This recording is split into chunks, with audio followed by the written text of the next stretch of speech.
क्या आपकी बात था मैंने कोर्ट में बोल दिया, मैं अब मीडिया में कुछ नहीं बोलूँगा। सर आपकी जो पिटीशन थी उस पर कोर्ट ने क्या बोला?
केजरीवाल के जो भी 10 पॉइंट्स थे, किन किन कारणोंवश वो चाहते हैं कि जस्टिस स्वर्णकांत शर्मा जी ये मैटर ना सुने।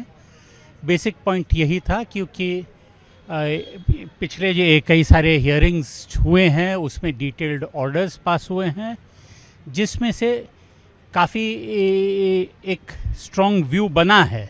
उसके बाद बेहतर यही है कि कोई और जज ये मैटर सुन ले।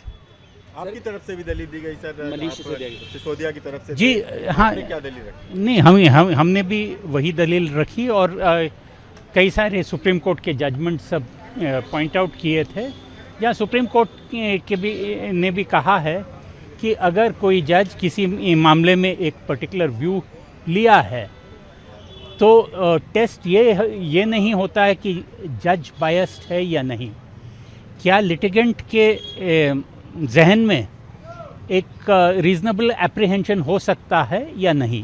टेस्ट है लाइक्लीहुड ऑफ बायस का, सिर्फ बायस का नहीं है। सर अरविंद केजरीवाल ने ये कहा कि ये मुवक्किल और जज के बीच की बात है, सीबीआई को लोकस नहीं बनता है तो उसको शामिल नहीं किया जाना, ऐसा संभव है? देखिए वो तो ये जज साहब रूल करेंगे। वो केजरीवाल साहब अपने पक्ष को खुद रख रहे थे।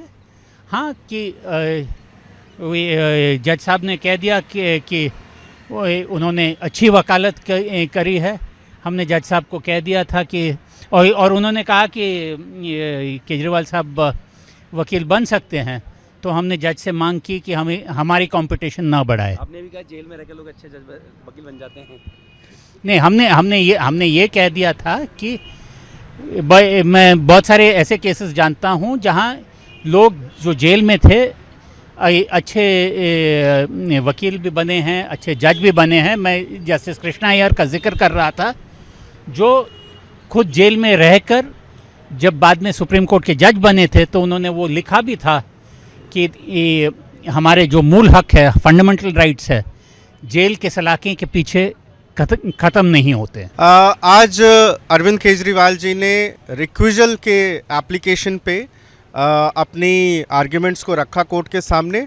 इसके अलावा 6 और भी जिन एप्लीकेशंस थे अलग अलग एक्यूज पर्सन के द्वारा फाइल किए हुए, एक उनमें से मनीष सिसोदिया जी, दुर्गेश पाठक जी, विजय नायर, इन सब का जो है आर्ग्यूमेंट जो है उस सुनने के बाद और स्टेट ने जो है उसको रिस्पॉन्ड किया, यानी कि जो सीबीआई है तुषार मेहता के थ्रू उसको रिस्पॉन्ड किया है। जजमेंट रिजर्व कर लिया गया है और अब जो है इस पे जो है जजमेंट सुनाया जाएगा। बुधवार तक जो है टाइम दिया गया है कि वो अपना रिटर्न सबमिशंस फाइल करें।